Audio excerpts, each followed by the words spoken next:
Welcome to the HR Think Tank, our podcast that uncovers the power a trusted workforce has on team performance, culture, and morale. We gather insights from experts, business leaders, and HR professionals to help you lead your team more effectively. Here's your host, Kai No, CEO of Verify Now, a trusted provider of background screening services. A recent report from the Australian Government Productivity Commission showed mental health could cost the national economy up to $220 billion a year, which is just one more reason to care about how we can all support better mental health. Our guest today has vast experience leading teams, and in her latest role with insurance giant NIB is spearheading programs that are making a real difference to the well-being of staff and the wider community. Lauren Daniels has held senior roles in a long list of impactful companies including BHP, Deloitte, and Rio Tinto. She was recently promoted at NIB to the role of Group Chief People Officer, and we're absolutely thrilled to have her here with us today. Lauren, welcome. Thank you, Kai. It's a real pleasure to be here today. You've had some very senior roles in HR in your career, and I'd love to hear more about your leadership journey. I think on this podcast, we do like to hear the personal stories and how people got there and, some of the lessons and tips that you've learned along the way. So it would be great if you could tell us a little bit about how you got to where you are today. Sure. Okay. I'm very happy to share a little bit about my leadership journey. Let's see. I began my professional career in 2001, working in various consulting roles in human resources. I'd probably describe myself as a natural people person in that I love connecting with people, love understanding what motivates and inspires people. So starting a career in HR seemed like an obvious choice for myself. I've been really fortunate in that I've worked for some amazing global companies throughout my career to date. And it was with Rio Tinto in London that I started my leadership journey when I worked in roles that were both indirectly and directly responsible for leading people.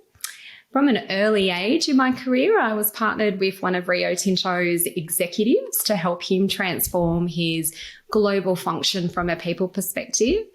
And having that ability to directly shadow someone and watch a really accomplished and talented leader in action had a really profound impact on me in terms of what kind of leader I wanted to be and also what I wanted to be known for. So, working in the headquarters of a global business based in London, and, London literally is an international melting pot of a city, really allowed me to see diversity in action. So not only was I working with people from really different cultural backgrounds, but I was also working with people who had incredibly diverse experiences, thoughts, and ideas, and being able to see how this contributed to business performance was a really invaluable lesson in leadership that I think has shaped my own style and thinking today. I spent almost 4 years in London and came back to Australia to join Deloitte. I was really keen at the time to diversify and move outside of natural resources, and it felt like the right time to join a consulting firm to grow and expand my technical expertise in HR. However, it was not too long after joining Deloitte that I got a call from BHP, and they were setting up an office in Sydney to lead their energy coal business. And it was just too compelling of an opportunity to turn down. So I joined BHP, and I was really fortunate to work in a range of leadership roles. But I guess one of the ones that stands out in my mind was an opportunity to step into a head of HR position, which gave me a real taste for leading a function and how the people strategy and agenda can create and influence real meaningful enterprise value. After BHP, I took some time out to have children, and probably one of my favourite stories was being 38 weeks pregnant with my second daughter and landing a head of people and culture role with NIB. So as you can imagine, the interviewing process was quite interesting. But the fact that NIB was prepared to wait for someone before I started really meant a lot, and straight up talked to me about their culture and their contemporary way of looking at things. So as you mentioned earlier, Kai, recently I was promoted to the Group Chief People Officer role. And, in some ways I feel like I've come full circle to some extent with my leadership journey. I have the privilege to work with a really visionary CEO who is a natural people person. And I also have the wonderful opportunity to work with a bunch of talented peers in their own right in the executive team, which has me feeling really energized and inspired for the future. Yep. Yeah. So yeah, because Laura, I'm really keen, to hear from you. What have been some of your key influences in your leadership approach? Because, you've worked across different jurisdictions. You said you've worked with some amazing executives, but I'd just like to hear if you've got any specific moments that you reflect on and go, oh, okay, that's been a key driver of how I do things now. Yeah, I definitely think there was a pivotal experience when I was working in London for that executive, because I literally had the opportunity to work in partnership alongside that person and got across a broad range of business issues. So not just working specifically in the people function, I was working across his whole global division. So I got a taste of merger and acquisition activities, which I found really exciting and exhilarating. But what was really interesting about some of the things that I got involved in that were not so directly people related is that there's always a people bent. And I think if you have that HR background, it's really quite transferable and very universal in terms of its application. I was reflecting a lot on my leadership journey, and I was thinking about some of the leaders that I've worked with and how they've had an impact on me and why. And I think it was their generosity of spirit, and that showed up in many different ways. It was the ways in which they entrusted me with opportunities to lead really important pieces of work, how some of these leaders invested and showed interest in my own growth and learning, and how they also taught me that it's okay to fail, because, through those failures. That's hard. Yeah, absolutely. But it's hard, really important to fail sometimes. Yes. And, the biggest piece is to pick yourself back up and, keep on moving forward.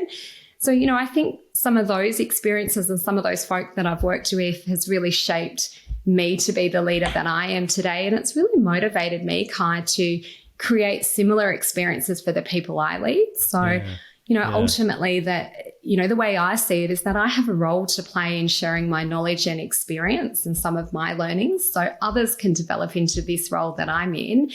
Or maybe even a better way of describing it is actually saying that I think all leaders have an obligation to pay it forward. And I think by paying it forward, we have an obligation to nurture and grow our people to realize their full potential. And, I feel really fortunate in my career in that I've had plenty of those opportunities with so many fantastic, diverse leaders. I think you've recapped that really well because having run this podcast now for 2 seasons, the common theme from the leaders that we've had on this show has always been about paying it forward, passing on the lessons, opening doors, creating pathways for others to succeed, compared to, some of the leaders that we hear about, but they're not sort of adored, is that fear. They lead by fear and they don't let anyone else succeed except them. So I think you've captured it really well. And I can see that just with the conversations that we've had with you, you're really warm and embracing. Oh, thank and you. The one thing that I did want to ask you about is the parenting front, right? The whole having a family, because myself, I started a family with my wife in 2019 too. And I get this question a bit, which is, has having your own family adapted or completely changed the way that you lead, the way that you see, people management, and just team management? So I want to throw that question to you because, you said to us, you interviewed or got this confirmation at 38 weeks with your role with NIB. So I'm really keen to see if that's had any influence, and if so, what has that influence been? Yeah, that's a really great question. Absolutely, it has had an influence on me in terms of, what sort of person I am, but also, what kind of leader I am. I think naturally when you sort of enter into parenthood, I think you understand what it's like to have a family, but when you experience it firsthand, you really do understand that it's, pulling people in all sorts of different directions. And, it's a very incredibly rewarding experience, but, it can sometimes be really challenging for some folk to find the balance between life at home and then also life at work. So for me, I think, how has that played out into my leadership style? I think, there's a lot of empathy.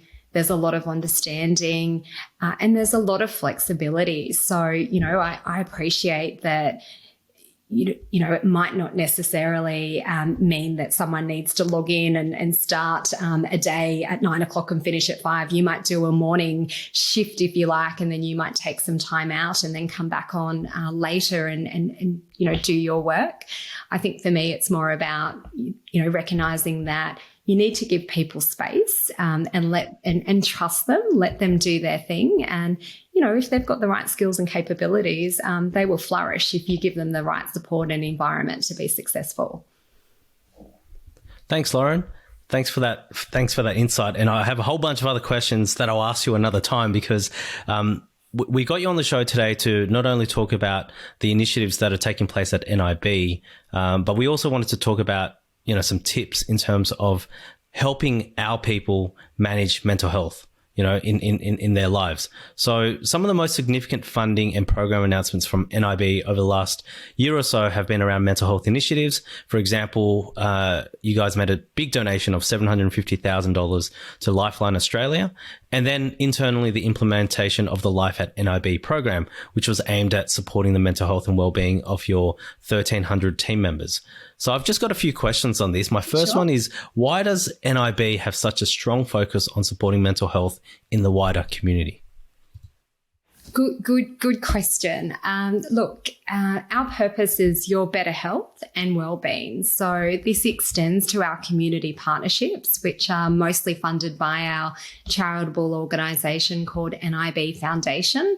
So by way of background, the NIB Foundation focuses on supporting initiatives which aim to better equip Australians, and in particular youth and young adults, with the tools, knowledge and resources they need to ultimately live healthier and happier lives. So it's part of both NIB and the NIB's foundation's mission to empower Australians to be really proactive about their health and wellbeing, and ultimately prevent individuals from being able to develop chronic health conditions later on in life. Our $750,000 partnership with Lifeline focuses on prevention and postvention mental health support for Australians. So, I don't think it would come as any surprise to anyone, but in 2021, Lifeline experienced an unprecedented demand for crisis and mental health support, and they saw a significant increase in their use of online resources and services. And I think, we all saw this to some degree through our own lived experience through the pandemic. And we saw this as a really important opportunity to give something back to the communities that we operate within, given that this is a cause that we're really quite passionate about. Ultimately, Kai, we hope that our partnership will enable Lifeline to provide an online support toolkit for Australians to access self-help resources and tools that will allow individuals to take ownership of their own mental health journey and hopefully avoid reaching that crisis point. And I guess I have to say, one of the things that have come out of the pandemic over the last few years, and sadly, we're still talking about it because there are still cases of it. There are still real life impacts of it. But one of the takeaways for me have been the increased conversations around mental health and the importance of it, and removing, I guess, some of the barriers that people had previously. And I found this not only at work, but I actually found this in my own personal life, that family and friends were more willing to talk about it. Everyone has a different way of dealing with it, right? Yeah. Some love to crack jokes about it, but deep down, they're saying that they're suffering, but their way of managing is through laughing. Others, manage in different ways, more outlet, more sport. taken up new careers. I don't know how many people took up baking over the pandemic, right? So we've all, unfortunately, yeah. So we've all got our own ways, but I think that's been one of the positive things to come out of the pandemic is this increased awareness about it, because for a period of time, and some still hold this view, but there's this stigma around talking about it and being weak if you talk about it. So I think that's been one of the big changes, and with more people taking up some of the services with Lifeline, obviously we would prefer not to have been in pandemic and lockdown, but with more people accessing the service, it's normalizing it. So it's not making only you go into that corner and you access it and that's it. Because in my background, I used to work with young people, youth at risk, and young offenders, young people who have been in jail. Yeah. And this was always, something that was a stigma. So, Lauren, I think it's wonderful that NIB is doing that, and I hope that support continues. I want to switch now to an internal focus, which is around the Life at NIB program. I'd love to understand the genesis of this program and what was the motivation for its implementation in your company. Yes, so our shift to hybrid working first occurred at the beginning of the COVID-19 pandemic. So naturally, our main focus at the time was protecting the health, safety and wellbeing of our people. So we shifted to full-time remote working, but initially as an experiment. However, it wasn't too far into our journey that we discovered that our people were really enjoying this way of working. And by, giving them freedom and choice in where and how they work, we saw that, our engagement results and our productivity results were increasing. So that actually prompted the thinking to actually formalize this hybrid way of working, which we affectionately call Life at NIB. So, it's this model's transitioned out of, quite a tough time in our history, if you think of the pandemic. So, from March 2020, this is where we sort of discovered this new way of working. And now that's really fully transitioned into a mature model, as we know it today. Yeah, no, that's awesome. And I guess we're going to move into the part where we talk about the team impact, the employee experience, the learnings that you've had. So in a recent survey of NIB staff, 85% said that, this company supports my effort to balance my work and my personal life. 85% said that they felt they had the flexibility to meet both their work and personal needs. And then they answered, flexible work was the strongest recurring theme across the group for the question, what is the company doing well? So clearly, you've had some really positive take up of it. And I know you yourself are a big supporter of it. I think we're talking from your home right now, right? You're working from home at the moment. So you're clearly leading by example. So what have you seen as some of the positive impacts in terms of the work culture? And also when it comes to recruiting and retaining staff, what's been the impact of Life at NIB? Look, we've had some really fantastic feedback on our new remote working approach and how it's helped to support our people in achieving better balance between home and work lives. We've had employees tell us how it's now so much more easier and accessible for them to be able to do school drop-offs and pickups, attend medical appointments, or even been able to participate in really important cultural rituals and events. So, in summary, I would say our remote working experience has been really incredibly positive to date and has had a positive impact on our culture. Reflecting on your point around attraction and retention, it's a good question. I think we've all heard about the Great Resignation and the war for talent, which involves many companies experiencing high turnover. However, for us, our turnover has remained relatively stable, and I think we can attribute that directly to our Life at NIB program. I think we recognise that people are looking for more than a traditional reward package these days. They're looking for an experience, and they're looking for an experience that they can tailor to their own personal circumstances. And this is something that we can genuinely offer. And then the other piece around attraction, Life at NIB for us has opened up our ability to be able to go and source talent from, different parts of the country and even outside of Australia. So that's allowing us to ensure that we can attract the best talent, but also ensure that we're attracting our fair share of diverse talent as well. Yeah, and with the recruitment piece, we've offered recruitment services for some of our clients as well, and we've had a whole host of candidates like not even consider a role if hybrid or, for some, remote work was not on the agenda. Like they just straight out said, "Nope, I won't even consider you." Absolutely. Have you found that to be the same? Oh, yeah, absolutely. I mean, for us, we're in a really fortunate position in that people are saying what has attracted me to NIB is the fact that you have this amazing model. And it's, a model that actually gives, the individual some empowerment to be able to say, well, I think I could work it this way. Now, provided that that works within the legislation, it's safe and it meets our business requirements, we're really, really flexible around that. So, it's an amazing draw card for us. It's a real asset. And is this a shift that you see is a long-term shift for NIB? And I'd love to hear your comments because you've got considerable experience in this space. You've seen how work has changed and you worked at some really large companies. So I'll firstly just comment around NIB. Is this a long-term shift? And then if you could dare speculate with me what you think the long-term impacts for, I guess, all employers could possibly be. Yeah, so let's start with NIB. I think absolutely this is a long-term permanent shift for us. We recognise that to stand up this type of working, we've actually had to change the physical footprints of some of the offices or hubs, as we call them, to make it more conducive to flexible and hybrid working. So we're moving more from that sort of traditional office environment to more sort of collaborative style workplaces.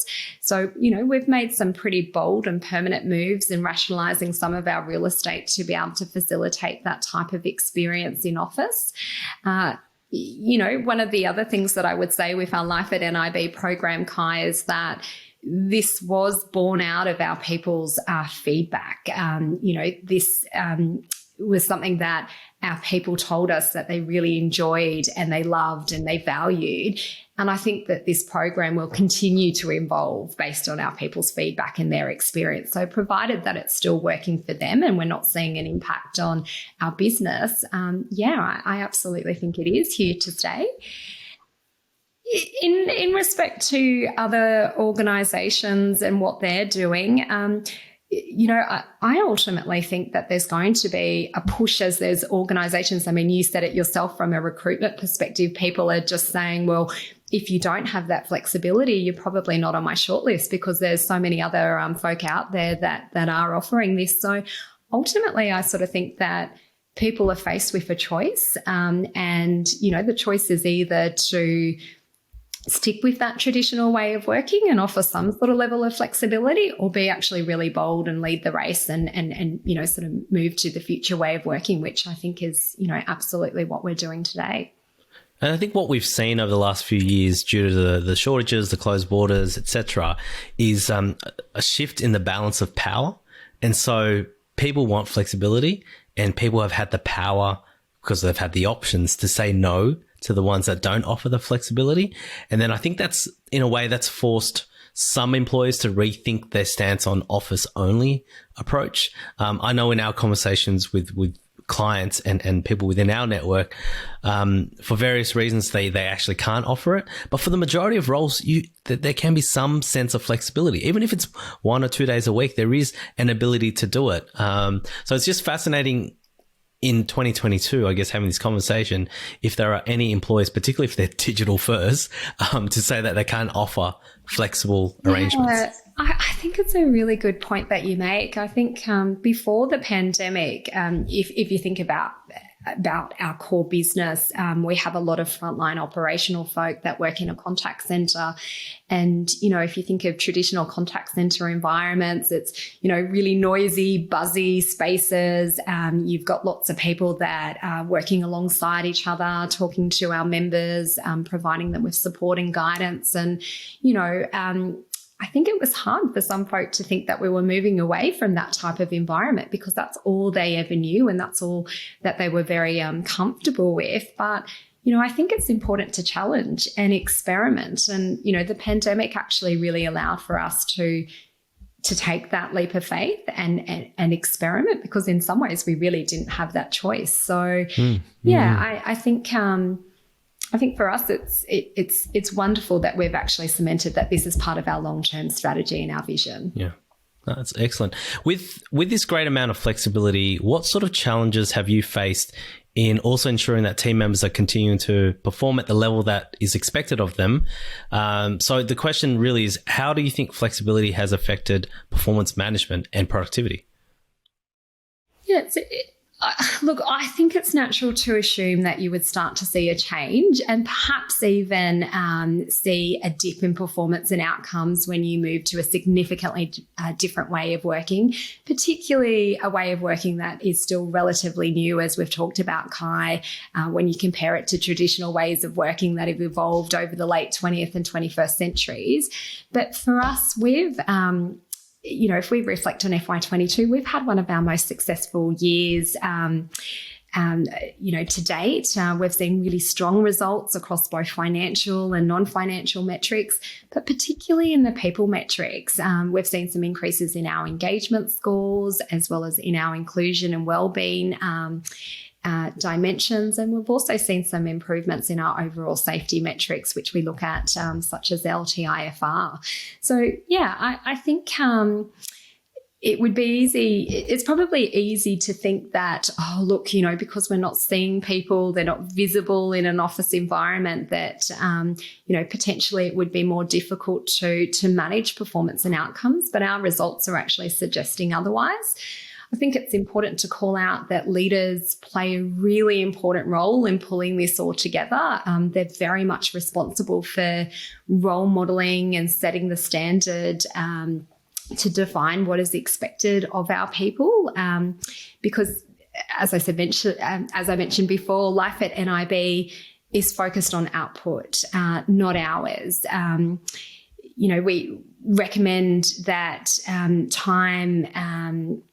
we recommend that 80% of your time should be done remotely and that there's about 20% time in hub. But we empower our people to actually make that decision as to, what does their working pattern look like based on their business requirements and also based on their personal life requirements as well. So we're not mandating anything to say that, hey, you need to be here in a hub at least one day a week. It's really up to our individuals and our leaders to work out what works best for them. And, if it's something isn't working, our leaders and our people need to meet each other at the same level and define a new way of working and looking at experimenting and changing things up. I think it's also important to recognise that, this new model requires different skills and capabilities from our leaders to stand this up. So we've been quite purposeful in developing, a whole newly revised employee development curriculum that includes bespoke leadership development programs and initiatives that are targeted at different levels of leadership. We also have a mentoring program in place that provides all of our leaders with greater opportunities to consider how do they build their knowledge, skills and experience and capabilities to support productivity and engagement in a hybrid working environment. Yeah. Feels like for NIB specifically, you guys have had a really strong focus on people, and this program has allowed, I guess, the whole of the business to really reconsider how we manage people, how we manage output, what the expectations are. So in terms of the adjustments that you've made, we've had 2.5 years now to adjust, but just reflecting on some of the changes that have occurred, have there been any operational pressures that have prevented NIB from meeting customer expectations? And what has been the impact on customer experience? Yeah, so like I said before, FY22 was a really fantastic year for us. Pleased to say that there's been no detrimental impacts in any of our financial and our non-financial metrics. And, by non-financial metrics, we also include metrics that measure the customer experience. Mm. Okay. And so you haven't had too many complaints of people saying, where are the people? We're not getting the same service that we were getting before. No, because a lot of our service and our support has actually always been over the telephone. Yeah. So folk, we're calling into our contact centre, so they're still very much able to do that. The only difference is that, I might be answering from the comfort of my own home versus, being in a hub or an office type of environment. And then we also have a whole suite of digital channels as well that our customers and our members can interact and engage with to be able to get further guidance and support on, different services and products that we offer. That's really positive. And I think, like you said, the results speak for themselves, the financial and non-financials, I think have given you strong support or strong encouragement to say, yep, what we're doing works and let's keep doing it. So I just want to touch on the last thing around the flexibility. And I think even though you're encouraging 80%, work from home and 20%. I love that you guys have that flexibility because it's not a one size fits all. I know early on in the pandemic, a number of employees were trying to mandate like some sort of strict ratio, 3-2 or 2-3. And I had a number of people say to me, I don't like this. I'm going to look for a new role. Like, how do we go from this flexibility and the results were there, the productivity was there? What was the justification for bringing back to 3-2? And there was quite a bit of uproar, actually, if you read the media as well. Yeah, absolutely. Yeah. It is a good thing, but I will also say that I am a proponent or a supporter of hubs or office situations because we do need that connection, which is I guess the topic that I'd like to talk to you about now, which is the social impact between our team members. So with the greater flexibility and more team members working from home, some companies have found it a challenge to maintain, incidental social contact for their staff, so-called water cooler chat, which can be beneficial not only to the mental health, but to workplace collaboration, because you do get those opportunities to get to know each other just a little bit more, and it's when your brain relaxes a little bit more that new ideas sort of come out. So is this a factor that was considered when developing Life at NIB program? Yes, absolutely. It's fair to say that our Life at NIB program is ever changing as we learn from our employees what's working for them and what isn't. And, we're really deliberate in going out there and getting that feedback from our people, whether or not it's through more formalized channels such as our, employee engagement surveys, or whether or not it's just through, that employee leader relationship where we're getting that sort of sense of how things are working for people. We absolutely appreciate that there is a really important social aspect of work and coming together. And that's something that a lot of us still crave. That's part of the reason why we've sort of set that sort of 80-20 principle out for people to define, well, how does that work for you and how does that work for your team? So, we've got a lot of teams. So I'll use my team as an example. We tend to come into the office every fortnight for a catch up. Now, some people might not be able to make it in that fortnight, but it's really important just to protect that time and know that, well, if I don't catch up with, Carly or Cass that fortnight, I'll get them in another meeting. So, for us, that was a really important consideration, that we were being quite deliberate and purposeful in bringing people together and giving them some really good reasons to be able to come together.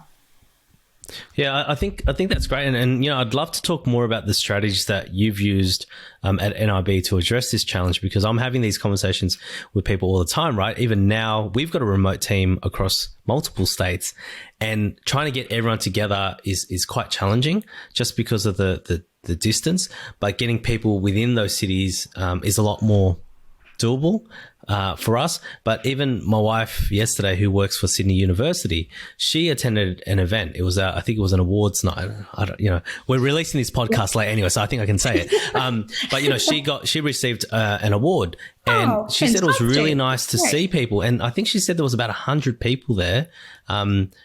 So it created a place for this gathering. It created an experience. It wasn't just to show up to work and then to go into your own offices and then not talk to each other. Yeah. Because when those things happen, it's sort of like, well, we should have just stayed at home anyway. We're literally doing the same thing. Whereas I think some of the employees in our network are conscious, are being deliberate about cultivating some sort of experience when people are coming into the office, whether it's a morning tea, whether it's an awards, whether it's training, but not making it like a mundane experience, because it doesn't happen as often now. So I'd like to hear a little bit more from you, Lauren. What some other strategies that you've considered and have put in place to create, I guess, more of a social interaction, more social impact, and I call it social capital within the workplace. So I'd love, over to you. Yeah, look, I think it's really important to note, Kai, that there's a number of strategies that, certainly that we've deployed, but I would imagine that there's a number of strategies that organisations would need to look at, because there's no single solution. It's the sum of all parts that contribute to tackling social connection in a remote working environment. And a lot of the strategies that we've deployed have probably been trialled and tested by us experimenting as to whether or not they're, effective, and, some of which haven't been effective, and some have been really fantastic, and some we're still evolving and still tweaking with. So, I think the biggest thing that folk need to come to terms with when you're operating in a hybrid environment is that creating real connections, it takes time and it takes effort. You're no longer putting people in an office or putting them in a cafe or in some sort of social setting, hoping that they'll cross paths in the hall. You will need to be really quite intentional about bringing people together and having them, connect, and, getting them to connect for a purpose is a really great start. I think for us, we have used technology to help bridge that gap when people are working remotely. We use a lot of social enterprise tools such as Workplace and Zoom. That's, been able to allow for us to be able to provide our people with some, wonderful access to training and, different initiatives and support programs, particularly if you're thinking about wellbeing and mental health. We've been able to tap people into various initiatives that work really well remotely, but none of this will ever replace the importance of coming together face to face.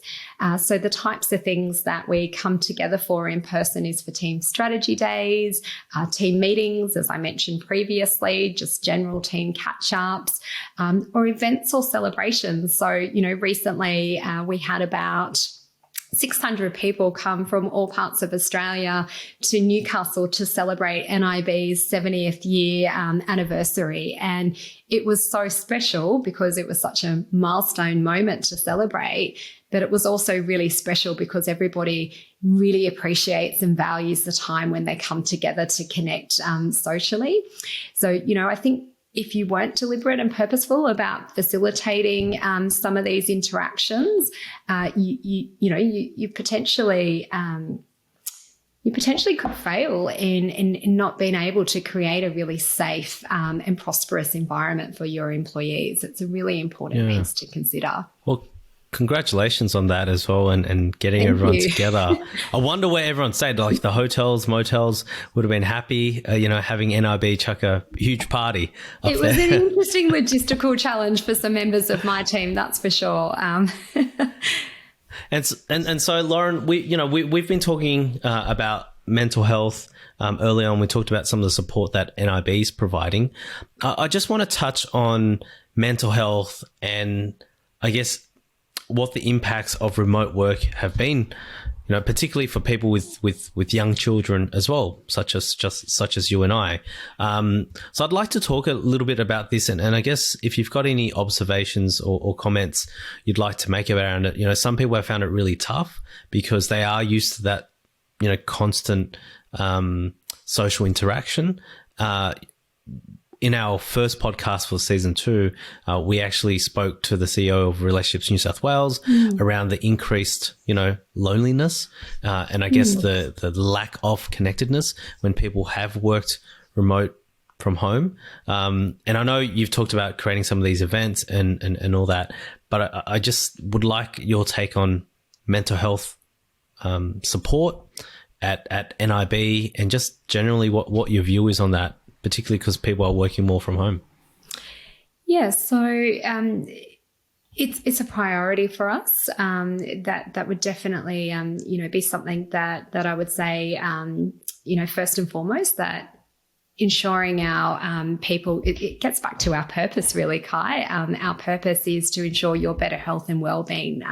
So that's for our members and our travellers, but it's also for our employees as well. And we recognise that we've needed to put a number of supports in place to really facilitate that experience for our people. So I can share some of those things for you to give a bit of colour as to what that looks like.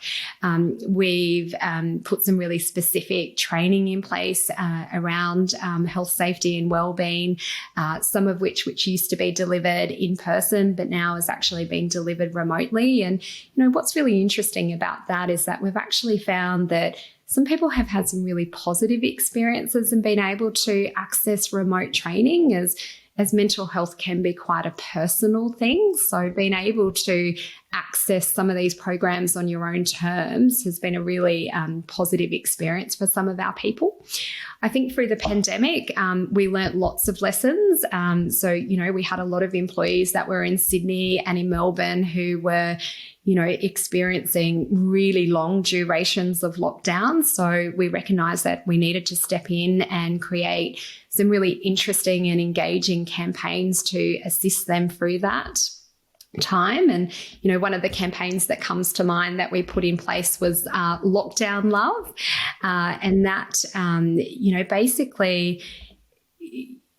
basically talk to a series of different things that people could access, such as conversations with our mental health first aiders, interactions or training sessions with our employee assistance program provider on mental health resilience.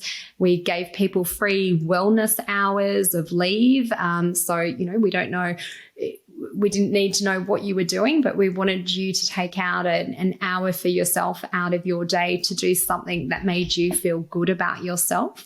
So it could have been reading, it could have been meditation or exercise in the home.